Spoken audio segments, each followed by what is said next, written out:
làm anh em làm Giêsu khoa ta kèn từng ít lon một róm làm khoa giang ở đây và chiên rọ bắn và kẹt lại nhu hàng mà nuôi khoa giang chiên mà nuôi càng hợp tiếp cả mà nuôi pre cơ anak mà nuôi hàng doa cơ anak mà nuôi làm anh em biên ta và tung róm bay anh em càng hợp tiếp amang ta lay tổ quan khoa giang trùn rè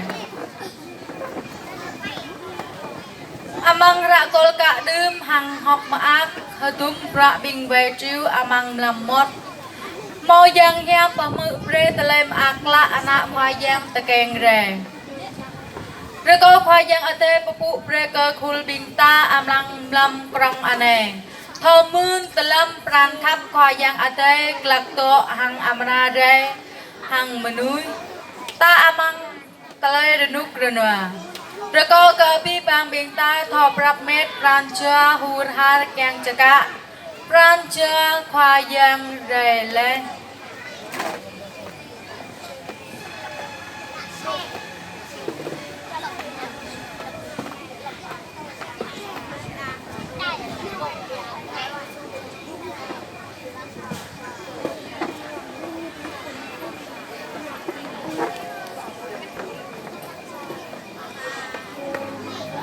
ta xa pra paching mương đương khoa giang mò lé như hơi chi hơi gia hàng mò cái chữ đột la amang hơi tung tê lê anun khoa giang ở đây nhớ chim tê lê khóc bơi tê lê khắp khoa giang anun như rư paching đừng nghịch lần hàng ở tí bang đừng nghịch tê đa rư đòn anun chiên khoa giang pa pa pre cái chữ cái ăn như cái anak menu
Manui hatip ha cho chan nhu bu nhà mô Kau amra pajing ha cho ruk hang nhu teng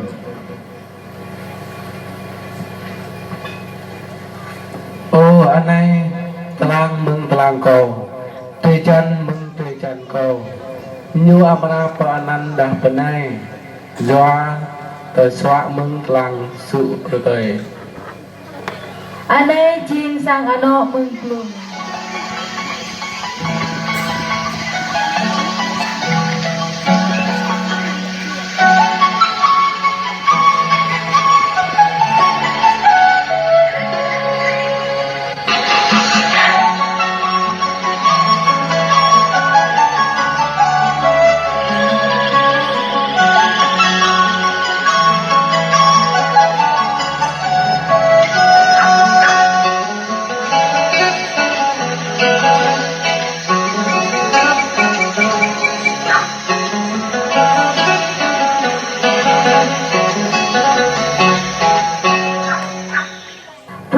pajing ngit lon hang anak menui khoa giang amang telem a krenuk krenua menganun anak menui tui hatip amang telai keng khap khoa giang amang telai hatip petecar ate belon tanah anai rup hang pra jao nau rai lon ate hang khoa giang hang anak menui lam pajing anak menui khoa giang ade papu pre kenyu hang chao pre tele tui bo về dốc mata ra menong bay lần tanah anai hang pia ma nyu tui cướp mự nyu ayong ya hakat khoa giang ade bu pre binta bong po thọ kan ano hiam ano sát anai ha ayong Dua ke khoa yang ada yang hiam mereka bintala. klang po anai hiam piak la teteh ta bong ceman piak la ayong Eva amang dang buka bahaget poh toh hiam hang ceman. Tui loai ta bong klang haget poh anun. Lui pe binta nang ngui pakon pe anam nao ceo poh tho ano hiam hang ano sát anun. ayong no lao họ co klang cơ po anai do set từng hang co tùy klon ý tu tê Chang ho ayong nao tui lo ho. ý nào tùy lao bé Sama mosare eva dapat hiu sajo amang dang. Anun kanau bay kayo tho ano hiam ano sat.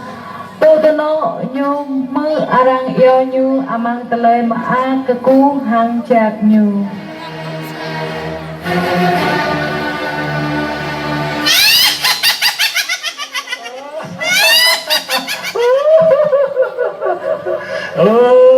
Ihiam đời ihiam pia ma amang api lon adai ikyang ja pio na mơ ano hiam ihanun buta ikyang hrup kar hang khoayang adai mơ bu tùy ô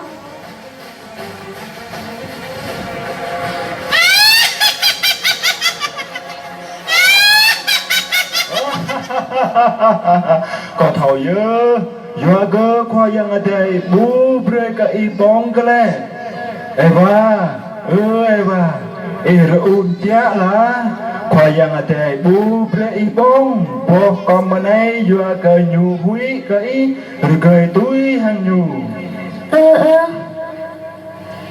I hui kau dor ke i ha hang kau dor ke i mau doa ket ke kau le kau kyang ke talai hiam ke penai ki bút lá lùi bé bu kin ô ý anam plư co ô qua ate patan co yớ lùi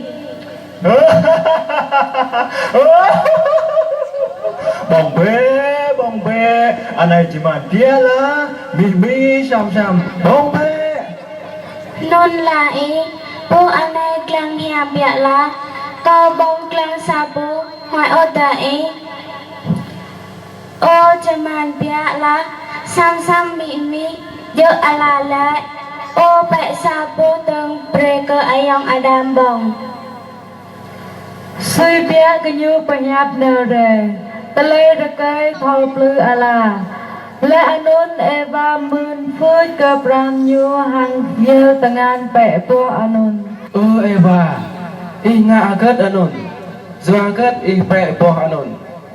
hoa ô ayong á bu anai chaman biak la mi sam la ayong á bong pe ayong bong pe tota tui anun ta amra rengya pung kong ngan yom pung tung kenar hang khoayang anun ayong á Bu giờ ta chiên api nhớ hiếm thô mo đang hiam từng hiếm thô mo talay khắp khoa giang breaker menui từng. Adam hơi Eva hơi Papa gitu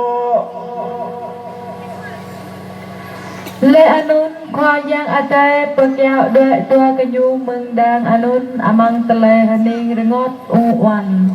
Adam Eva dapat yu sem mun talay so sat hang papa klai ke bing anak ta cho kru nam lom lain anun.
dẫu ai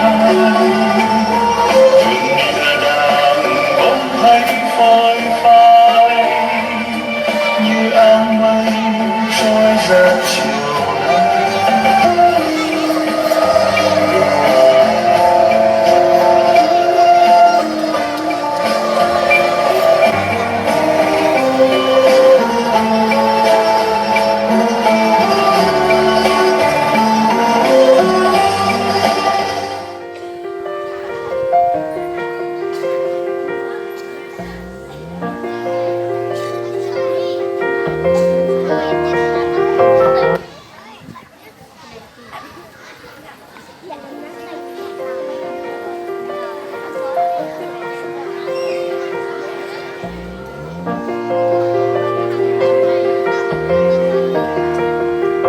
Dia ke petau Saul bulaku tui nyap kwa ade.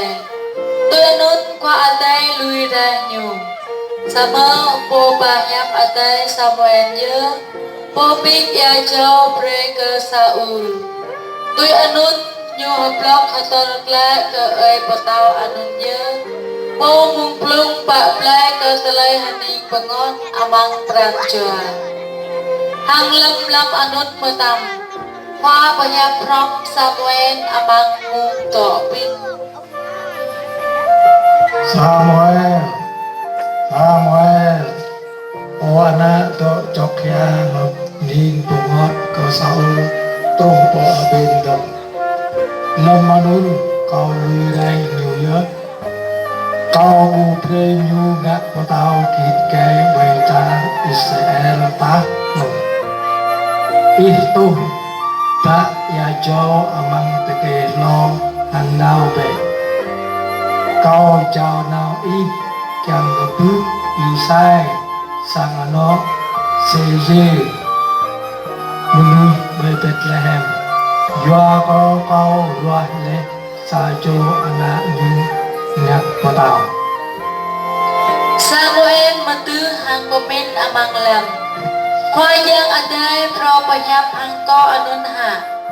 Anai ko jinau per Bethlehem. Na per sang Jese ye ne. Ơi, ta beni ke khoa yang adai. Ya ke api bing anak pak ta. Tepia api ye mengak tahan. Ta xem pre ke bing ke nyu ngak pe. kau kat to pemain man dah masam pre prak ke bin ke nyu tôi lai prak je tôi bin ke nyu kyan Beni ke benai Yese. Pani kau menui kaya tada pada re. Ra giờ mơ ba ra ta lơ nút ra noa ke sang ano bing ke mười. Dựa phía cậu bà rê ta là rung noa dơ. Cậu bà rê cái nam đạt mơ bà dơ. Cái nam hả toa cơ khoa thế. Cây y hàng anak bà y amra bà dơ cái nam rom hàng cầu. Bapak bing anak bà y lè. Bin ke nyu to amang kadong pata Saul. Sama to ta ana bin ke nyu ta pia le manganon. Hang ra ana kat to pasang ya. Y yêu bé bing anak bà y tập bia rê bà này. Lui con nào yêu bing ke nyu. Elia. Con này ama. Anak ya anak kecua dah dekai kau. Nyu mau pun thau đầm qua lo penang ni thau. Nó nhu hiam berkei ý. Mau perang ketang. Nhu banyak prong pia. No nyu pernah berkei pia ha. Samuel bujuk kau lang telai nyam kan ringau duit o. Sama lang penyen amang lam amang pranjua. Anai aka bujuk bunuh kau lah o. Samuel tang matam lại hang Jesse. Bùa no này ô. Aminadab ko nhớ anh này hơi kết yên chăng ko ama anaya Aminadab anak tao tua kau khoa yang ada buruan le no này sama ra pernah kau kan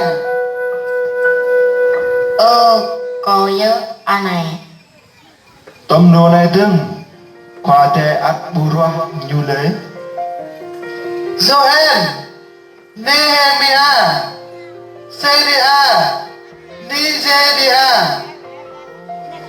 Bing anak ba leng ke nya berkai sohi Bing nyu leng ke mau peran ketang sit imat piai sama khoa te bu mau ruah le bing ke nyu anai Yum tu menun đối với anak ba iha Bujo Tok men Tok sajo anak Teluk dem Sama nyu tok anak dut Ang tok tak anak nyu tak tok Kak tiu berkelai lah Ibadat pe menui neo yêu nyu lại pesan Binta tok tuan nyu lại mới ka tama payar kena putuan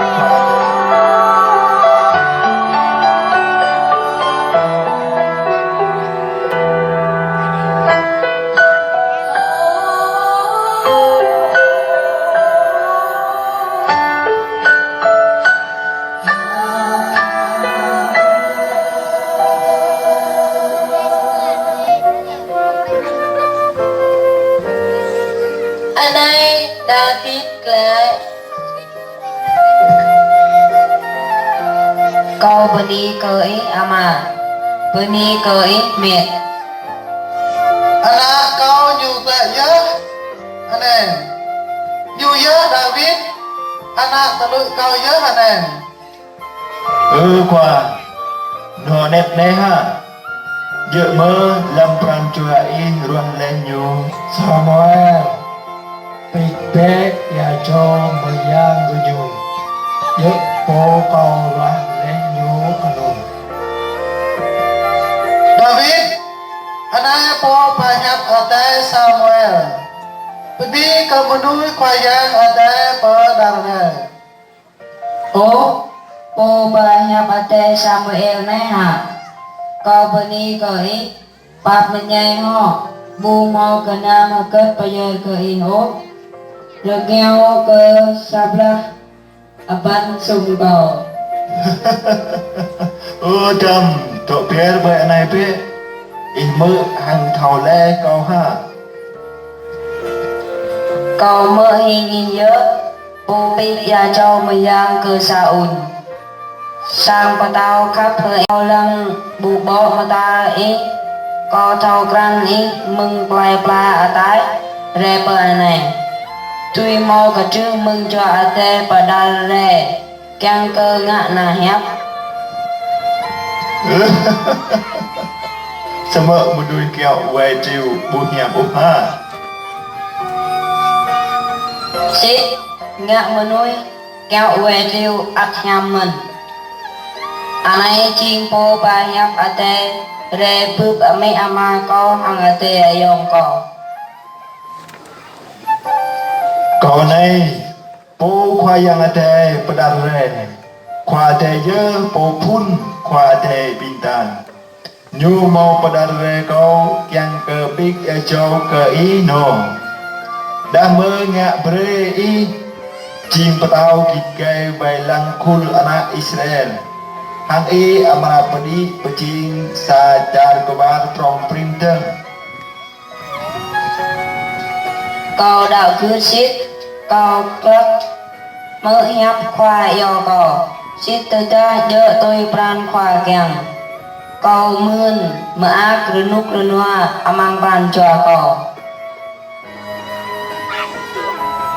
Tuda tu yanun rebe pa kau pig châu Mayan ke i no Samuel hang abi bang sang ano Yese to ut hang Samuel pik ya cho mayang mapu ke David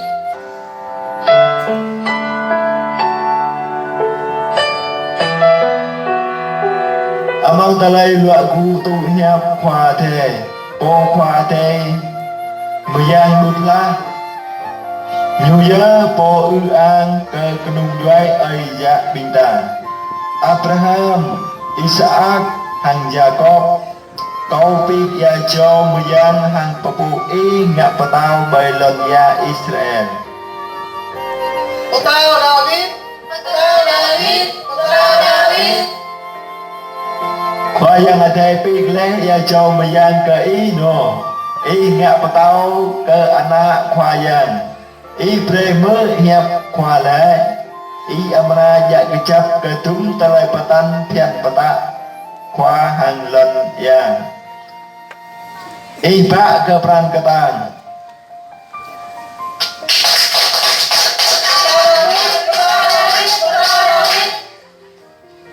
Mak meng rai anun Kecil cua atai tok le tompo tetap David Nyu mo pik le ya jo peyang kedam nam meng khoa yang atai Dah mơ tui ngak tui kecil pun meng khoa yang atai Bay kul anak khoa yang Satele yo jang mak meng anai Kau mak meng mung anai meng Tahan Philippines một rai ngạ kedong bay tong krang kedong sofo hang Arika po khoang ke binta anak nyu Quintin Goliath yang kelong kul anak Israel bablah tung ko tahan ketang cây lên cơ nào bablah sama bu mau tu hajo tu tim tôi anun ai patao David tapia na buplah hang Goliath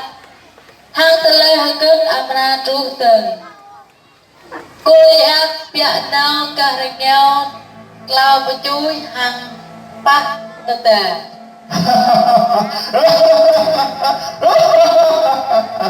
Kau long lang api kul Israel bare kau sajo peblah hang kau yem bu mau laikin oha bing polir sa kul mluk khoayang ada bing ki lil tuyanun ha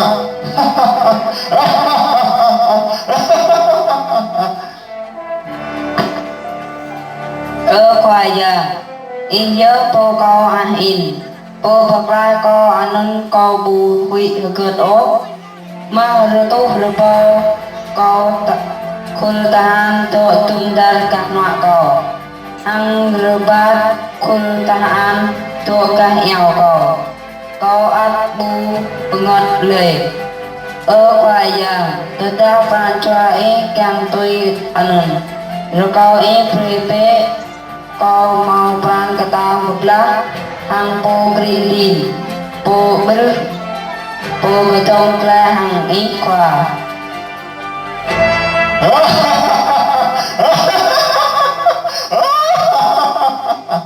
ơi bình lil kita betul apa tapi ada be tentang om tui mau peran ketan jangan kebublah engkau hang perbu kau Bingkamai amarajin hulun binggi Tentang Bingkamai peblah tui Hang pejai binggi amaranya hulun Hang ngaknya pebu ke bingkamai Mau ai hatai Tapi ada be po qua grilin hơi kau mau belah hang ong Yang tahu tu yun Kul anak Israel tu tak aneh Berai sajo cidai Rai bublah hang kau ha Vậy lấy bé ông Kenong ke sajo cidai Nết nèo núi Kau bukiang rinyak bu rong sajo cidai Kar ông mà đôn đôn Từ ra ông tu tay đuôi Mừng này Kau ông ra kẹ ha Cidai asar ông Berai kim bông Telang ông Kau mah san muk tam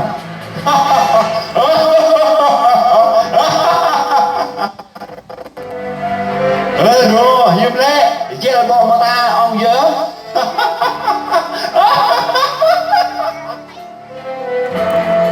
Bố prong rin tí hơi ông giờ thông đào bập lắc ngã hàng cỏ với các cỏ có hai giờ mừng năng khoai gia tê bố cơ chứ cơ tăng bố giang rong lại khoai gia tê cô ra na Israel có ma bạch dây ông anh các ông mười mươn hàng thầu khăn sa tô qua tê cô qua cô ra na Israel Ông thuộc gặp lắm nè khoa yang ada ông tui kum ju kenyang ông mình hổ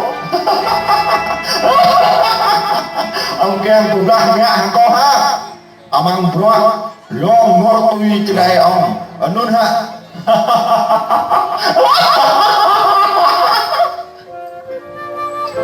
David bahra bana dom bet hai Goliath tepu di hang udi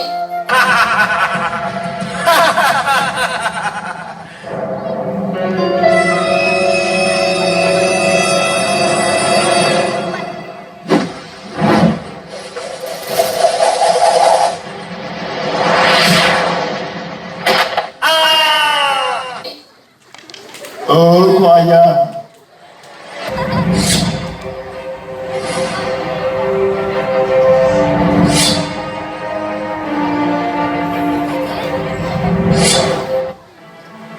David doan le đao Goliath hang trong tội ta quay Goliath khu tahan Philippines doan ketop api bergakul anak Israel ngahop maat hang yong kepu di glong David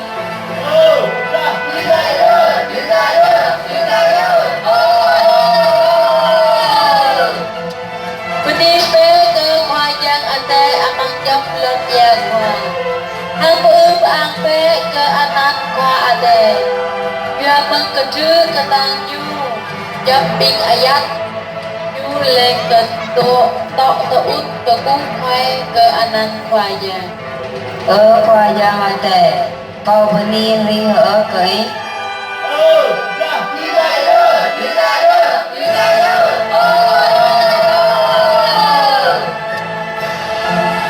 Biar mengelai kebelakang wilayah dan mengagum penglah mereka kul anak Israel. Lahir keletahan Filipin.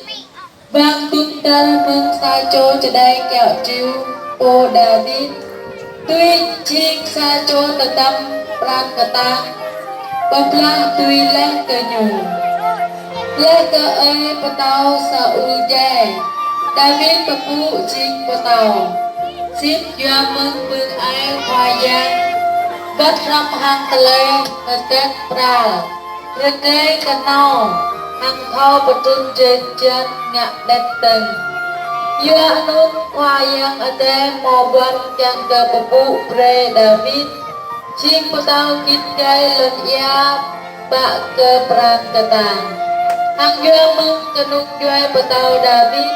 Amra betun jai teng saco po petlan ngak petau.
Mưa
mai tôi chẳng iret lae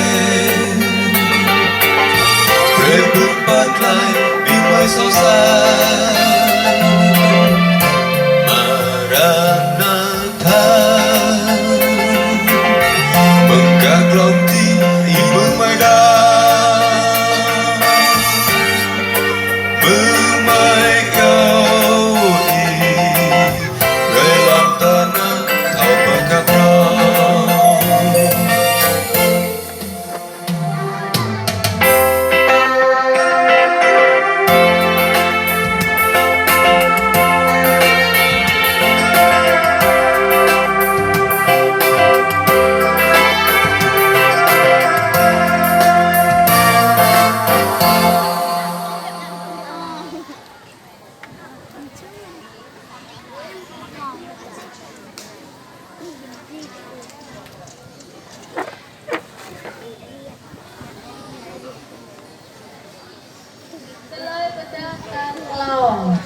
Ra ra petang ke Ami Maria.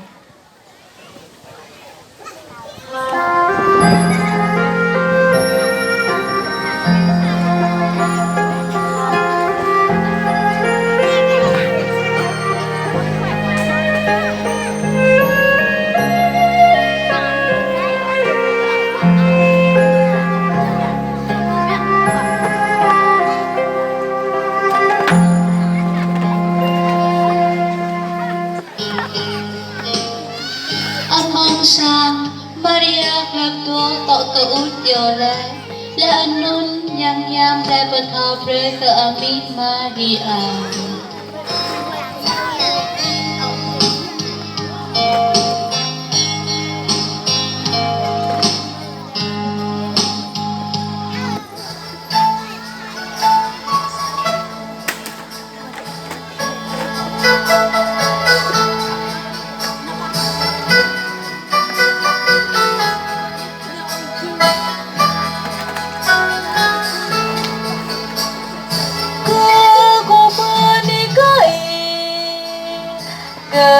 Ku pernikahi Ayapa kepunyam Wayang totomi Hong mapei Hong mapei Ya kei mau punyam Lo keming dapat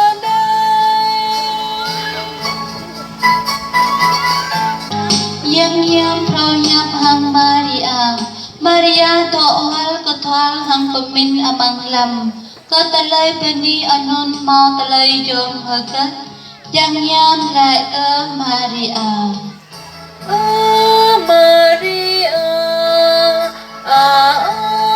Maria, Anam Huya, Ya kau yang ada, morale jeng bipatlay, Donai rayop rong, Ramonan anak pokatlong. Ang yang ada repotang dagan nung nyokin kay mamudutong Kiếm amra chin talay anon Ya kekau buthau rekai Maria anam wi Ya kei mo penghiang bay khoyang ate Cho ate amra re bay Hang pran katu po kaklong amra pataui bay Anay Elizabeth kop joy hang Kemblah karma le Nyu atlong le met sajo anak darekai Tuy nyu po arang le pene plau Kayata hang khoyang ate Bu mo hakat nyu bu tui nga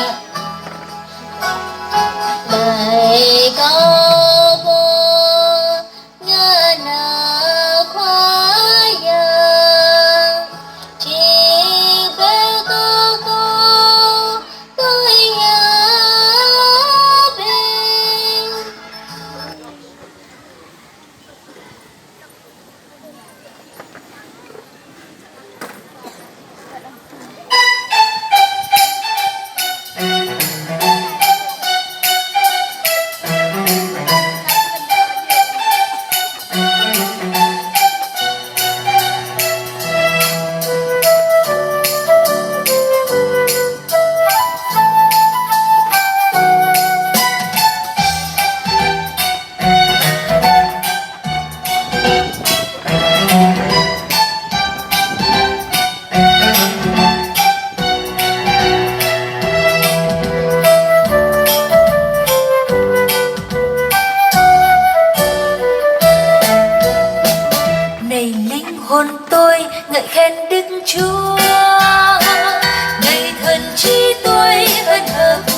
từ nay muôn thế hệ sẽ khen rằng tôi diễm phúc, vì đức toàn năng đã làm cho tôi muôn điều trọng đại, danh ngài là thánh.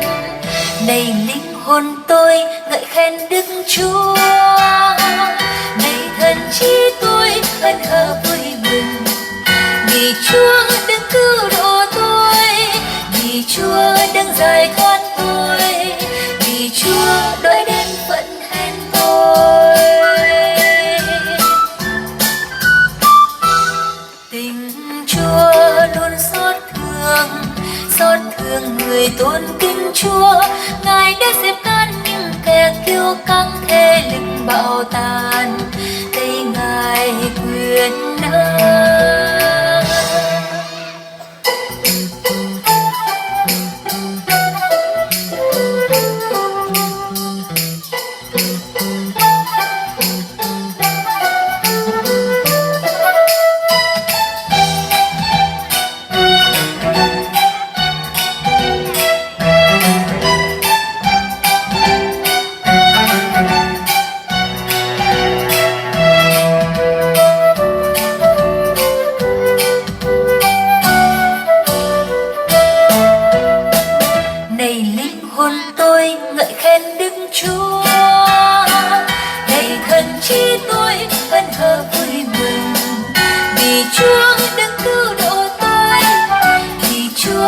Giải thoát tôi, vì Chúa đôi đến vận hẹn tôi.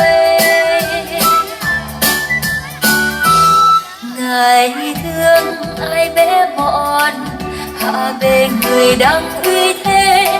Ngài đã đuổi đi những kẻ cao sang, những người nghèo nàn, ban của đầy dư. Này linh hồn tôi ngợi khen đức Chúa, này thần trí tôi hân hở vui mừng, vì Chúa đang cứu độ tôi, vì Chúa đang giải thoát tôi, vì Chúa đợi đến vận hẹn tôi.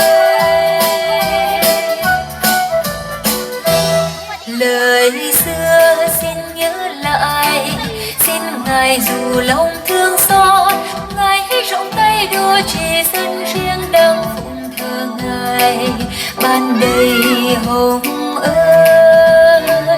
Này linh hồn tôi ngợi khen đức Chúa, này thần trí tôi hân hở vui mừng, vì Chúa đang cứu độ tôi, vì Chúa đang giải thoát tôi, vì Chúa đợi đến vận hẹn tôi, vì Chúa đang cứu độ tôi, vì Chúa đang giải thoát tôi, vì Chúa đợi đến vận hẹn tôi, vì Chúa đang cứu độ tôi, vì Chúa đang giải thoát tôi, vì Chúa đợi đến vận hẹn tôi, vì Chúa đang cứu độ tôi, vì Chúa đang giải thoát tôi, vì Chúa đợi đến vận hẹn tôi.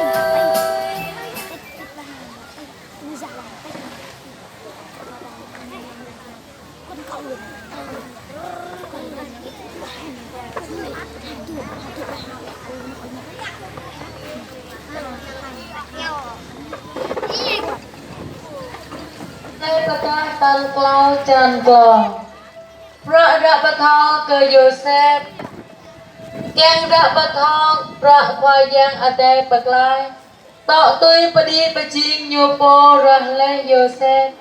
Sa cho ma nuôi đa ra cây. Ở tiếp ta pa ca ca nung joy David. Po dạ con le som Maria. Tui có tơ ca chu dạ con le. Ta mơ bu mo đi pip pit ram ô. Maria at ba anak mừng. Pra anun ya mừng cha ate amra re benyu. Hang pran ke chư po ke klong amra ta ui bay Maria. Pra anun ya ngạ pre ke Joseph haning pengot. Hai bên bingin mơ pra hết nắn ra mừng Maria nó nè po nyu to cha sama nyu pi kian bu tho nyu ba la hang lai o po lai tho mà nyu ấy à bơi bạp đây cờ nyu sẹp nhé nyu tho mưng tho pra anon ha ô ayong Yosef beli cái ý nhằm để chán mẫn có một ý dạ tổ bên này tức là mà cái họ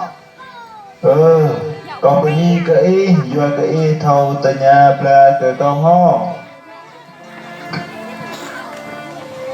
Yosef pemin amang lam Yahakat Maria nyuto yet amang lam ngạ như pa co tui co cái đi cái nhu bu tui o ngạ tui anon Maria sa cho cha hiam tapa pia có at lang nhu to pene có đôi bu tui pemin sát cái nhu o sama co to se Yahakat nhu bu ra patho hang co ha pom bơi linh pia pra anai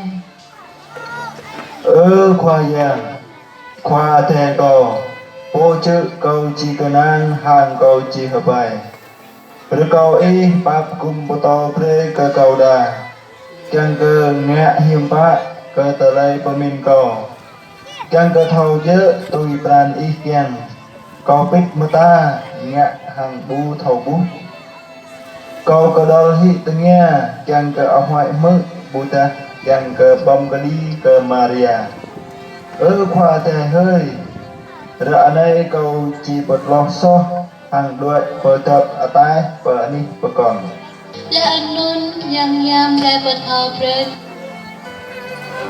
Yosef anon mi bungot o jaga pe Maria chim benai Maria ken amang kian mengjua ate rai pada ui bayu hata ken sa cho anak dan hibai amra ba anak nyui Yesu chim po que bơi lên tana po anak bơi to chang tavan tôi học po bơi nhấp ate Israel lệ tụ ta ane tôi chinh lệ khoa thề chim bé cơ câu tùy hiệp ý sang trước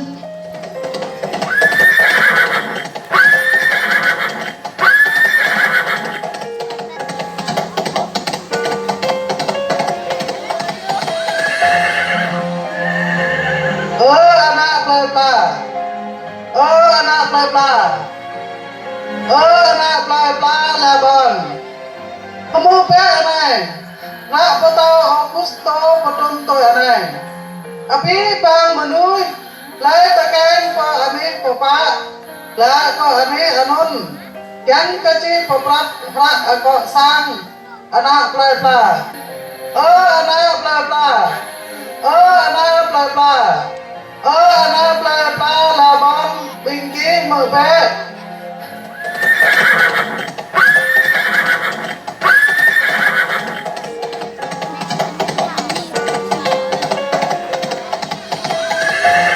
Lai per Bethlehem Hatip tui jalan ke kuhdau jing kontum amang kun terpa perupat terpa perut terpan Sangano jing kru perangkat pap yang ada Rim sangano amang kol dau binta jing kru tongte putrom maak yo hang jang khap Yang ke yang ada to rom hang pupu pre nanau Hajatan project mạch yang ke api menui dao bu bor o jing pra patho pre ke api menui yang ke tho rang khoyang ade po ba ple prangkhat yang ke tui ngạ tui anun binta nyem lang hang hatip tui kru sak ano ugyang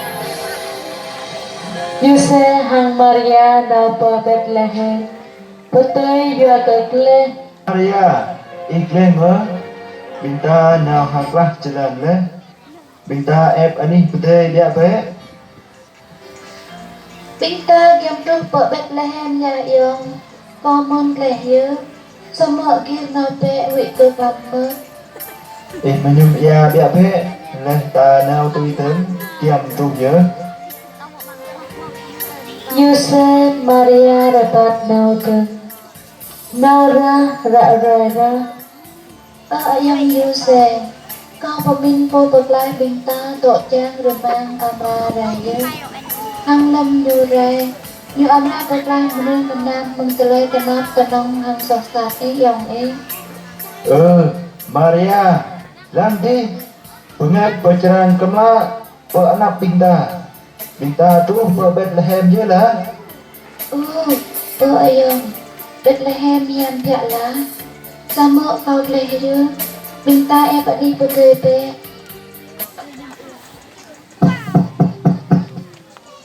Bosan. Bin kemai mengata yang gala ni betul ini na. Ayong y xem anh đi với chữ ha bơi anh đi con nhầm phía má sa nam lo rồi brak brak Yusuf yang tengah bungo brak giang à ta một brak ta đặt nhà sang chữ co ha đợi vẽ mừng nè Yusuf hang Maria dapat naukan Yusuf poh amang sang trước bete tao thường.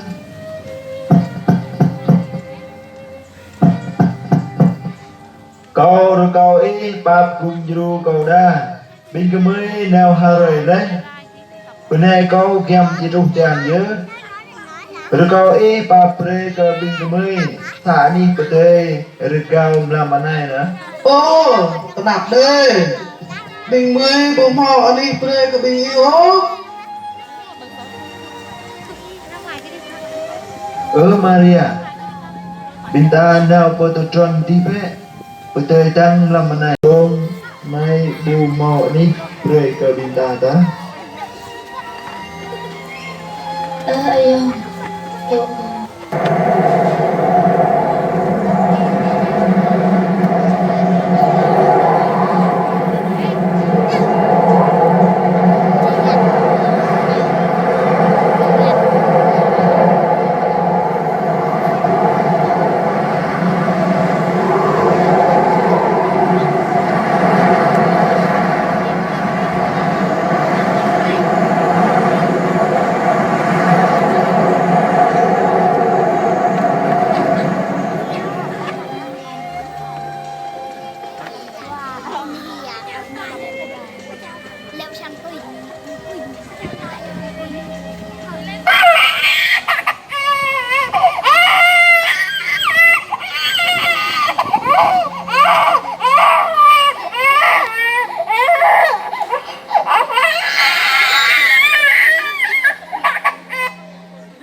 Prabhatau preka bing virtue. Amang lepata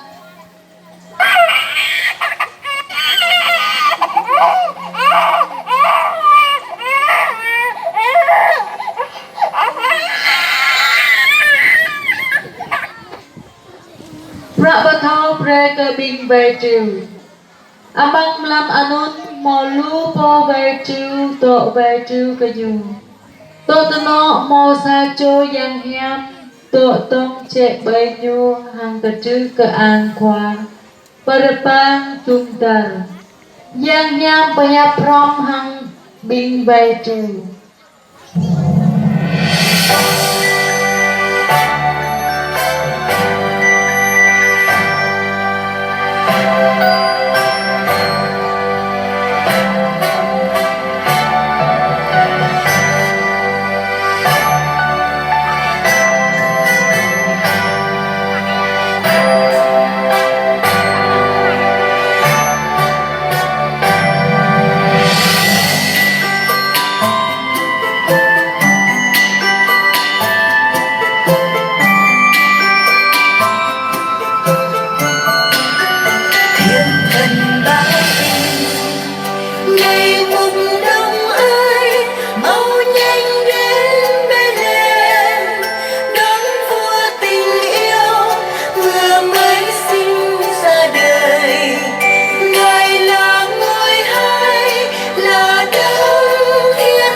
lai mang atai rai pa bu prai ka phung vai bè để câu pa câu prai ka bing sa ta lời kla ta lời ma an pa an ka Yesu ana atai rai lai ching ma nuôi ta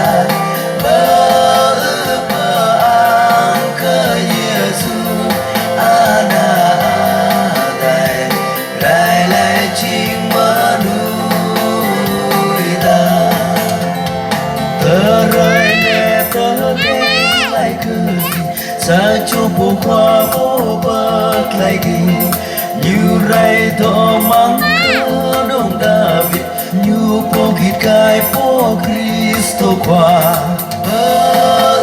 ba ka Yesu ana dai rai lai ching ma nuôi ta ba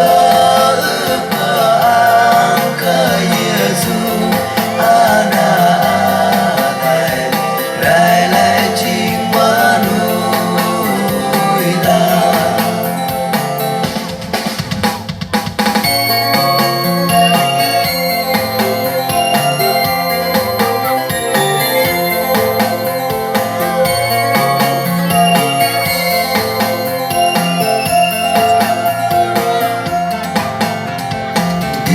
amra tui bu tui krune sa chuda moi kom lui mang khai arang po di nyu bai rok wa nyu po ba tao e ma noel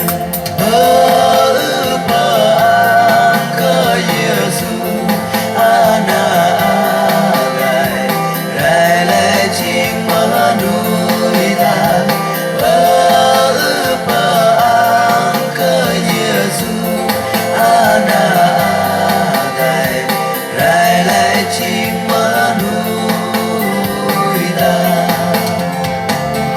yang hiam rai to min chang mừng a to bani cơ ơi a tai pa an cơ khoa cơ rong rơ noa cơ bin du pa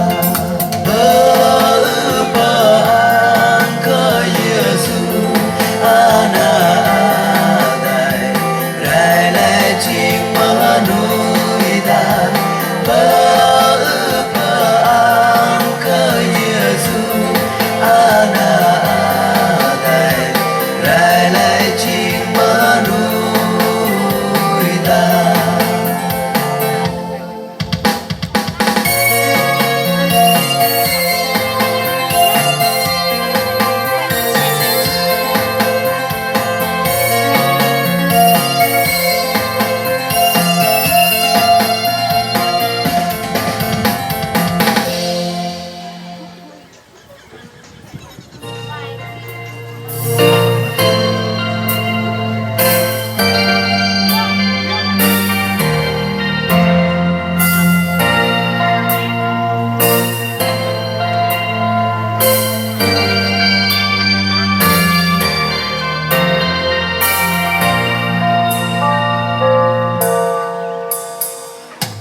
nào tôi lo cho bơ châu mong chán ngon ngào tôi bơ tu chu bơ bên thêm gớm nhiều nào xem na ơi tem pro tao keng rai chỉ bơ tao không nhìn cây rắn nhịp ngon gỡ nhiều bơ giờ bù mai chạy bao phu nhằm cả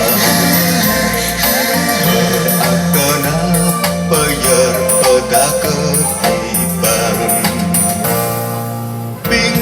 nâu tươi lo cho bơ châu mong chán ngon ngào tôi bơ tu chu bơ bên lên cứ như nào xem na ơi tê pro ta keng rai chỉ bơ trong thịt kề nhịp ngon mừng cần plan cao nào rầm ta bơ giờ cờ nhiều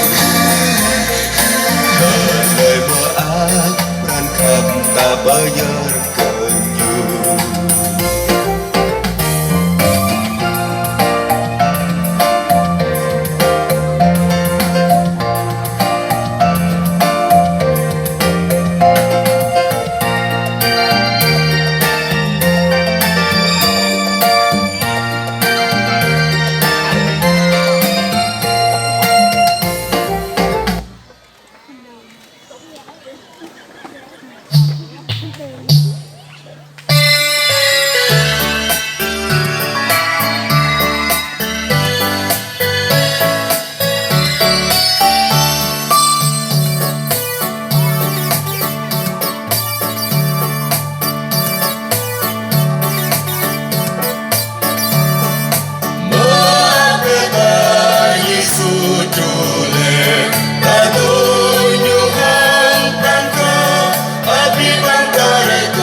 วันนี้กับพี่ปามิงตามองมุดทำและนำจักรควายสูตรนเรจิมนุษย์ยังกับกลายมนุษย์ตัวตะในจะกอพี่ปามิงตาบิงตาปรับเม็ดบิงตามุดมังสังจินุ่มตาปรับเม็ดตัวบิงตามอปลุกมินิตจะกอพี่ปามิงตาวันนี้พี่ปามิงตา